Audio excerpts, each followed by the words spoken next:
Hello, everybody. I'm John Allen, the editor of Crux, your one-stop shopping destination for the very best in smart, wired, and independent Catholic journalism. You can find us online at cruxnow.com. Also the host of this show, Last Week in the Church. And as I am wont to say, this is the show where we raid the fridge, journalistically speaking. We bring out our Tupperware that has kind of like day-old stories in it, but we sprinkle some spices and some sauce on them, heat them up, and make them piping hot and delicious. Here's what we've got for you this week. First, the Pope pulls the plug. Pope Francis postpones his July 2nd to the 7th trip to the Democratic Republic of Congo and South Sudan, fueling speculation about papal health. We will break all that down for you. Then, back to the future. 2 years ago, the Vatican, to great fanfare, announces a new HR office. Then, the next day, they cancel it. Now it's back on. We'll explain why this might be the real revolution at the heart of the Francis reform. Then, putting your money where your mouth is, Pope Francis creates a committee on investments to oversee the ethical nature of where the Holy See is investing its money, as well as to take a look at its profitability. Then, stay the course. Key witness in the Vatican's trial of the century says the Vatican just hadn't lost its nerve on that infamous London investment. It would have actually made a lot of money. We'll try to assess what that means for the prosecution. And then finally, an altar boy makes good. Why a municipal election in Italy may actually be a political parable for our times. That's what we've got for you this week, so please stick around.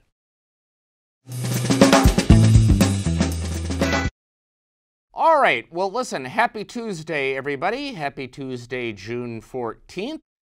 This week we have the feast of Corpus Domini, right? And always a great moment for the Catholic Church. The traditional procession here in Rome that was annulled the last couple of years because of the COVID pandemic is back on. It was anticipated that Pope Francis would participate in that procession, but now it is widely expected that that's not going to be the case.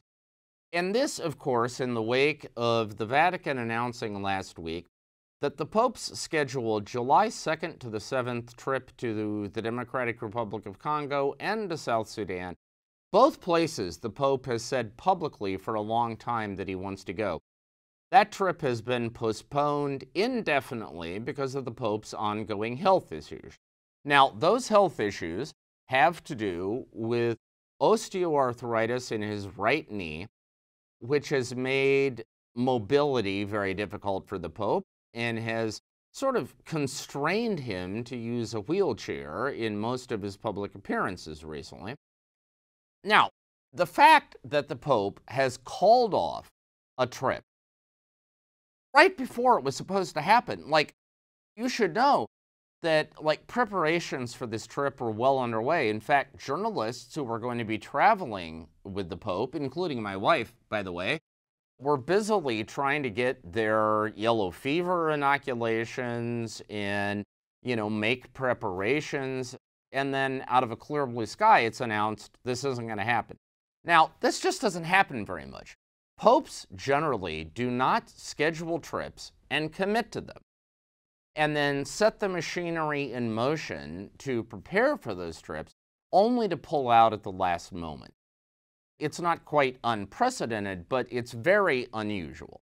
And so the fact that this has happened has fueled another cycle of speculation about the Pope's health. Now, we've already talked on this program about some of that speculation. We've talked before about those who believe that after the Pope's colon surgery last summer, there was some kind of undisclosed serious condition that, may jeopardize his health. More recently, we have talked about how the fact that he has announced a trip to L'Aquila in central Italy in late August, where he will be visiting the tomb of Pope Celestine V, the last pope to voluntarily resign the papacy before Benedict XVI, has fueled speculation that maybe he's getting ready to step down. Obviously, the fact that he has pulled the plug on this trip to Africa has exacerbated all of that. But, before we get too carried away, let's just make a couple of basic points. First, at least according to the Vatican, at least according to official statements, the problem the Pope is experiencing right now is a problem in the knee, which is painful and limits his ability to move around, but it is not life-threatening. And according to reports, the real problem here is that Francis just stubbornly doesn't want to have the surgery that most doctors would suggest is the appropriate remedy for the situation. Apparently, when he had his colon surgery last summer, he had a bad reaction to the anesthetic. And recently, in a closed-door session with the Italian bishops, but this is Italy, so obviously it leaked out, he told them that he would rather resign than undergo another operation. That was reportedly a joke.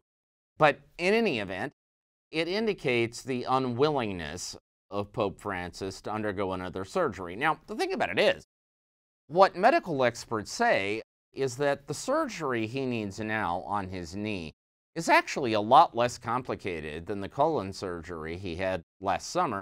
It wouldn't even require a general anesthetic. It would just be a local anesthetic, and it's basically an outpatient procedure. Now, there would be a recovery time, but the recovery would be fairly brief. It would be painful while he's doing the physical therapy needed to be able to support himself on his new knee, but it apparently doesn't take very long. To date, Pope Francis has insisted on dealing with this problem basically by applying ice packs to the knee, taking painkiller medicine, having some anti-inflammatory injections, and then also the idea of just basic rest, right? Elevating the knee and not putting too much weight on it too often. While the Vatican claims all of that has resulted in some improvements, it's obviously not improved enough for him to be able to take this trip. We will see if Pope Francis knuckles under and agrees to have the surgery. What are the benchmarks? Well, the benchmark is the Pope has another international trip scheduled for the end of July. He's supposed to go to Canada from the 24th to the 30th of July. And that trip is keenly anticipated because of expectations among Indigenous persons in Canada that the Pope is going to deliver an apology for the abuse of Indigenous children in church-run Indigenous schools, and potentially also move the ball on the idea of reparations for the Indigenous, in addition to the idea of opening the church archive so the exact number and the identities of those Indigenous children can be established. The Pope clearly wants to make this trip. The open question is whether he will be willing to do the things necessary to make that trip possible. We don't know. All I can tell you is stay tuned. What I can also add, however, is that speculation that the Pope is either dying or getting ready to resign is just that, speculation. Could be true. I mean, Pope Francis is legendarily a pope of surprises. One never knows.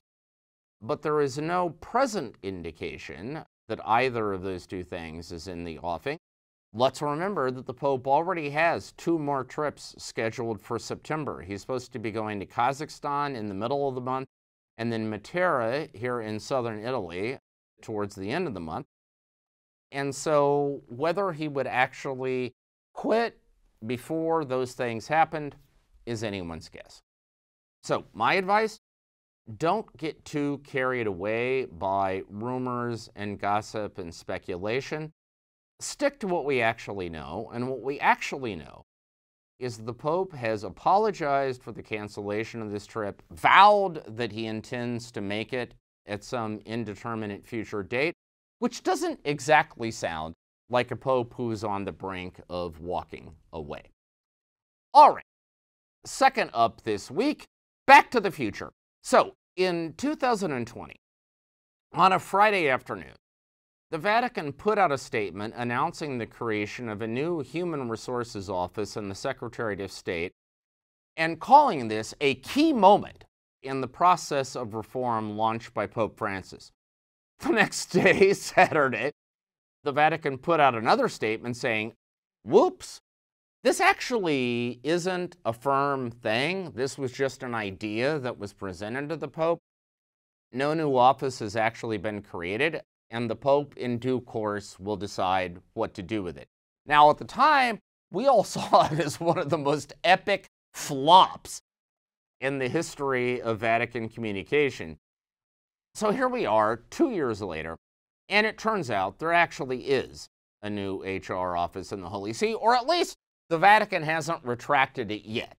Okay, they announced it last week, and 4 or 5 days have gone by, and they haven't yet said, no, this isn't actually happening. So for all the world, it seems like there is a new HR office. The relevant difference would be that 2 years ago, the idea was that HR office was going to be located in the Secretariat of State. Now it apparently is going to be located in the Secretariat for the Economy, headed by Father Guerrero, a Jesuit and therefore a confrere of Pope Francis. And the mission of this HR office is apparently to deal with first of all, making sure that in hiring, people with the appropriate professional skills are hired, then being responsible for their ongoing professional development, then implementing a merit-based system of pay raises in the Vatican. Now, here's why all this is important. From the outside, it is easy to believe that the personnel problems in the Vatican are, political, basically, right? I mean, people love to speculate about conservatives in the Vatican, like the blue beanies in the Vatican, right, who were trying to obstruct Pope Francis's liberal agenda, or that it has to do with power games, right? That various cardinals are jockeying for, who's going to run the biggest empire or whatever. And all that is fascinating, and it's great Dan Brown material. But the real problems in the Vatican, honestly, are far more prosaic. The real problems are, you've got a workforce that, in many cases, like we're talking mid-level management now, right, came into the system 20, 30 years ago. They had the professional skills that were appropriate. Maybe they did, maybe they didn't. But in any event, they had the skills that were appropriate to the world 2 or 3 decades ago. But they haven't really changed in the time since. And further, the Vatican is the most notoriously siloized environment on earth, where you can work in one department of the Vatican and another can be 5 feet down the hall, and you still have no idea what's going on down there.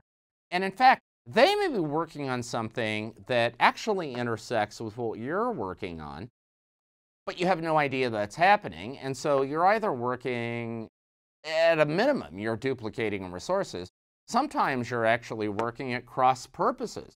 I mean, I remember very well a time when the Congregation for the Doctrine of the Faith brought out a document on ecumenism on a Tuesday, and the Pontifical Council at that time, the Pontifical Council for Dialogue with Other Christians brought out another document on a Thursday that directly contradicted one another. And the thing of it is, the people in those 2 departments had no idea that the other department was working on these documents, right? Now, this new HR office is theoretically supposed to solve all of that. It's supposed to promote communication across departmental lines, and it's supposed to prepare people for a future in which the Vatican has a reduced workforce, and therefore people have to wear multiple hats. They have to be capable of performing functions for multiple departments, which requires a much broader skill set. Now, we don't yet know if that's going to work, right? Because that's a pretty ambitious job description.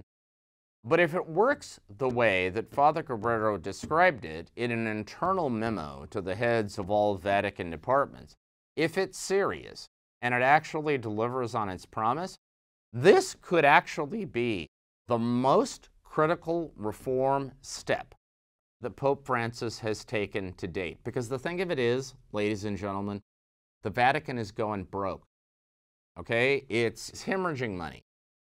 And a good part of the reason that it's hemorrhaging money is because it is carrying a payroll that is wildly in excess of its resources. They're going to have to trim that payroll. Reality, at one point or another, will force them to take that step, which means the people who are left are going to have to be nimble. They're going to have to be agile. They're going to have to be smart, and they're going to have to be adept at performing multiple functions. And the only way to achieve a workforce like that is through a serious HR operation dedicated to ongoing professional development. If that's what we're going to get, that, folks, is a genuine revolution. We will see. All right, putting your money where your mouth is. So, as regular viewers of this program know, the Vatican has of late been gripped by a scandal involving a $415 million investment in a piece of property in London, on which the Vatican is reported to have lost about $200 million. So, like, they put up $400 million, they lost $200 million, they made no money whatsoever, and in fact absorbed a significant loss. Now, in the wake of all that, Pope Francis, as part of the ongoing reform of the Vatican, has created a new committee on investments. The committee is to be led by Cardinal Kevin Farrell, Irish-born but American by citizenship and experience, former Bishop of Dallas in Texas, who was brought over to the Vatican by Pope Francis to head his dicastery for family, laity, and life, and who was now also heading this new body. The other four members of this body are all financial professionals. From the United States, we have John J. Zona from Boston College, who is the head of their endowment and, in effect, their investment activity. They're all people like that. And the mandate is to ensure, A, the Vatican's investments are consistent with its ethical teaching, and secondly, the Vatican's investments are responsible and reasonably profitable. Now, as with all of these purported reforms, the proof will be in the pudding, right? I spoke to one senior Vatican official this week who told me that he doesn't have any problem with the people who have been named to run this thing, but his question is, and I'm quoting here, are they going to be able to get control of the loot? Because the issue is, most of the Vatican's investment portfolio at the moment is controlled by the Administration of the Patrimony of the Apostolic See, APSA, which is basically the central bank of the Vatican. It was actually created after the Lateran Pax in 1929 to invest all the money the Vatican got from the new Italian state as compensation for the seizure of the Papal States. The open question is whether this new Committee on Investments is actually going to get control of the majority of the Vatican's investment portfolio. If it does, this could also be a revolutionary step. If it does not, well, then it would be much sound and fury signifying nothing. As ever, stay tuned. On the Crux site, we'll be covering the destiny of this new outfit. All right, fourth this week, stay the course. So, in the Vatican's ongoing trial of the century, it has to do with this, primarily with this London deal, in which 10 different individuals, including, for the very first time, a prince of the church, Italian Cardinal Angelo Becciu, the Pope's former chief of staff. So 10 people have been charged with criminal offenses in connection with the London deal, along with 3 or 4 sort of corporate entities, sort of making it a mega trial, right? This week, the court heard from one of the defendants, an Italian layman and businessman named Raphael Mincione, who is a London-based Italian financier, right? Investment expert, broker in transactions. who was brought in by the Vatican on the early stages of this deal. I mean, just to recap, there were two stages of the London deal.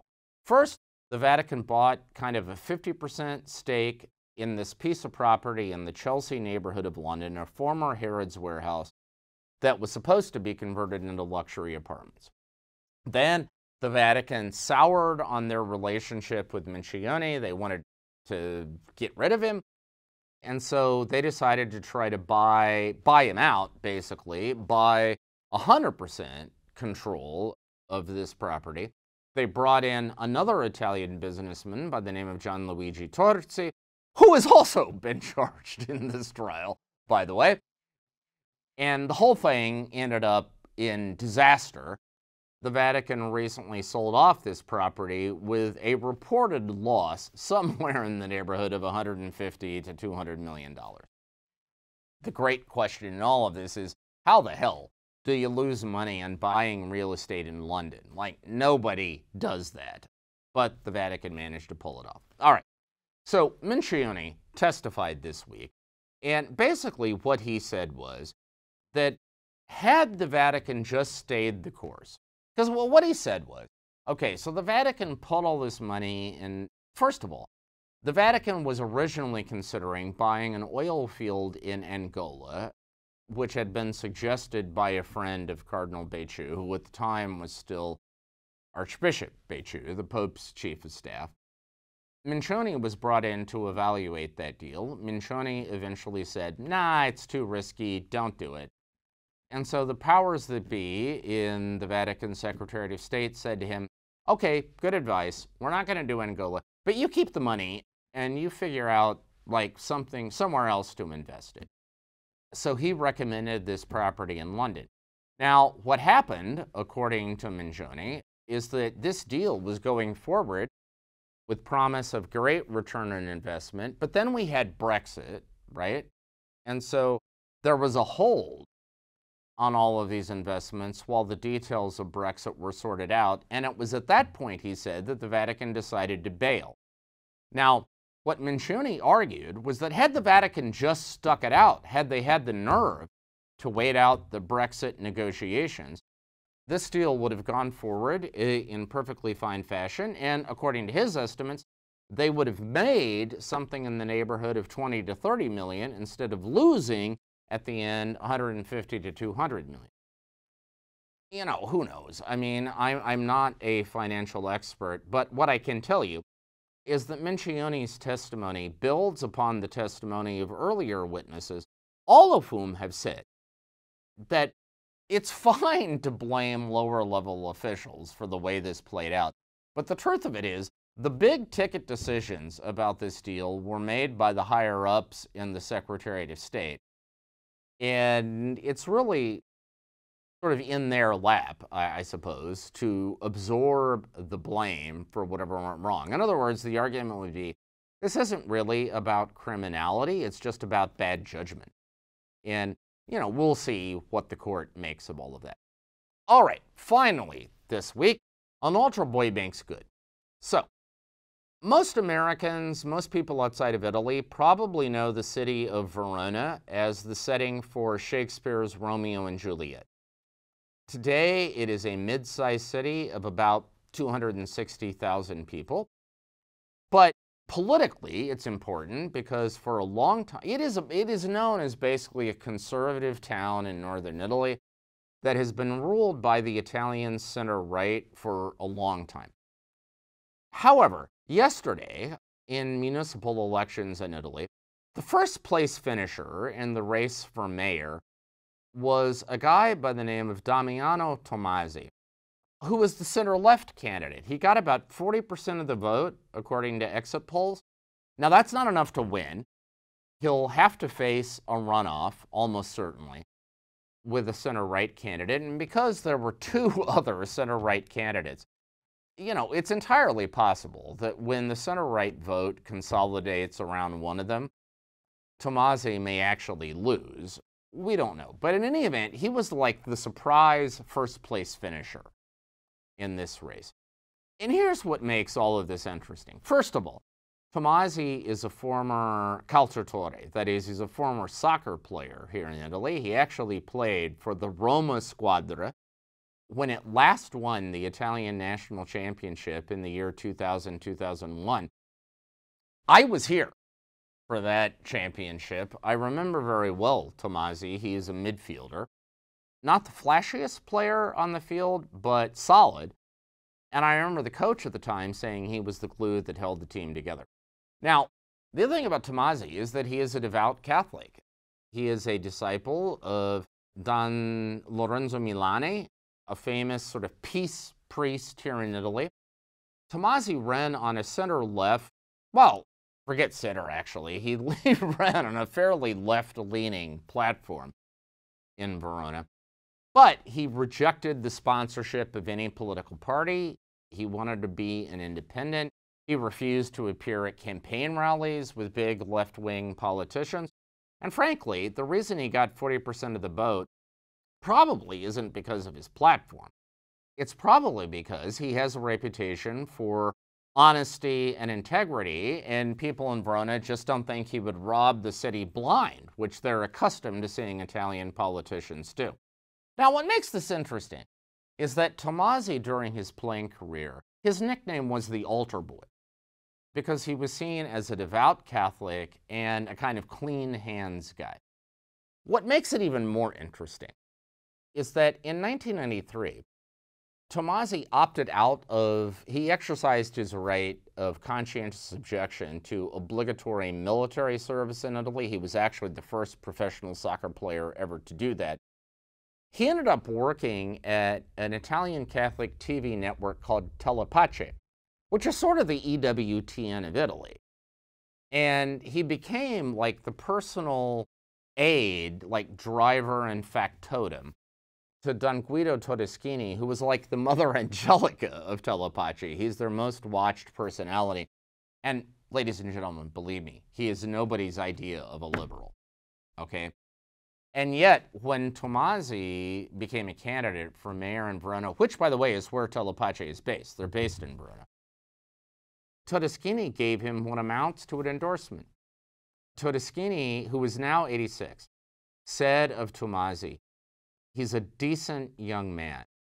He's transparent, and he's committed to others. And he said it would be a source of pride if he were to become the mayor.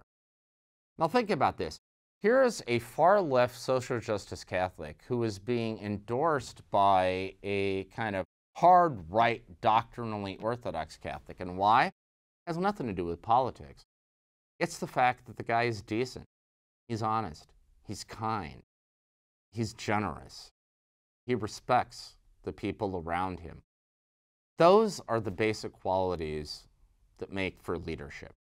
And to me, in a terribly polarized time, in which sometimes it seems that ideological divisions are what are going to kill us, the fact that you have a guy who, whatever his ideology may be, can nevertheless inspire admiration across party lines simply because he's a good egg.